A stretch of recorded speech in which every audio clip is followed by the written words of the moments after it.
We ready? Start. I am very grateful to the Government of India for having invited me to deliver the Sardar Patel Memorial Lectures this year on Mahatma Gandhi. It is quite appropriate that these lectures in the memory of one of the greatest sons of modern India, Sardar Vallabhbhai Patel, should deal with different aspects of Bapu's personality and thought during the Gandhi centenary year. Sardar Patel had worked shoulder to shoulder with Gandhiji during our struggle for freedom and was one of his closest followers and co-workers. Let us therefore remember him with deep gratitude as a distinguished architect of our country, which celebrating the centenary of the father of the nation. I regard the centenary as a God sent opportunity for India and the world because it affords a rare chance to all of us to recollect once again Bapu's basic ideals and philosophy with a view to solving our own existing problems in a spirit of dedication.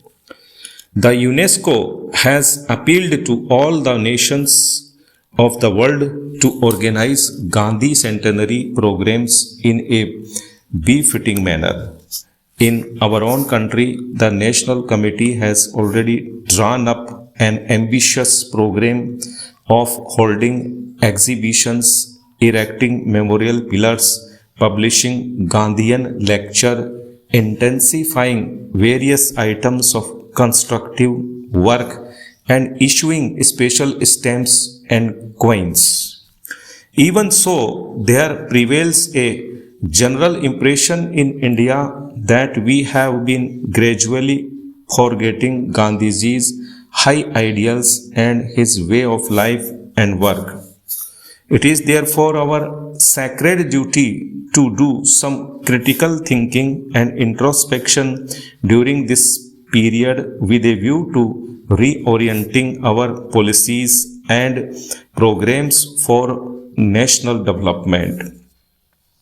Gandhiji was a practical idealist who tried his very best to solve various difficulties and problems in a rational and scientific manner, keeping in constant view certain basic principles which could not be sacrificed even for the liberation of the motherland.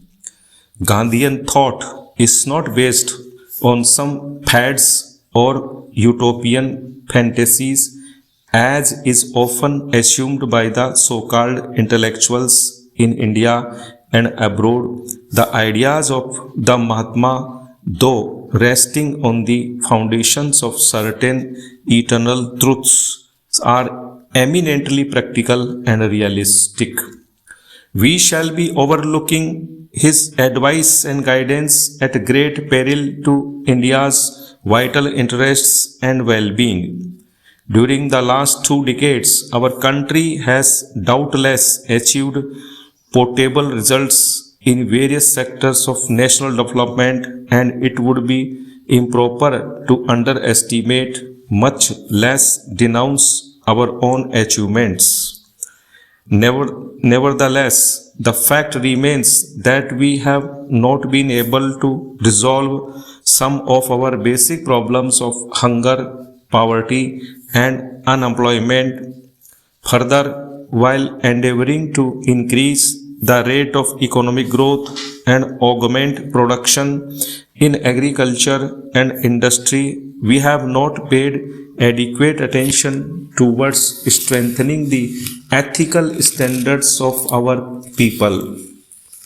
Gandhi always stressed the great need for raising the moral stature of human beings while attempting to raise their standards of material living.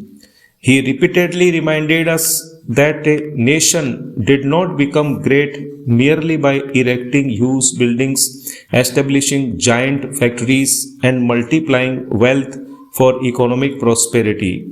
While all these are important for upgrading the living standards of the people, a country becomes really great and worthy of respect only if her citizens practice the sterling qualities of the head and the heart which inspire them to sacrifice gladly their individual good for the larger interests of the nation. When we study Gandhiji's early life, we are surprised to find that he was in several ways a very average person and in some respects even below the average. As a student, he did not show any outstanding merit or brilliance. As a barrister, he did not make any special mark in India or in South Africa. As a political leader, he trembled while trying to sponsor a resolution at one of the sessions of the Indian National Congress. Neither did he possess any special qualities of eloquence in public utterances, and yet he was able to make a very deep impact on all those who came in contact with him. Ultimately, he proved to be our liberator from foreign domination, and we remember him with great respect as the father of the nation. The secret of his wide influence essentially lies in his insistence on truth and non-violence, and his dedication to a life of sacrifice and service. He captioned his autobiography as the story of my experiments with truth. Even during the freedom struggle, Gandhiji never compromised with the principles of truth and non-violence for achieving temporary gains.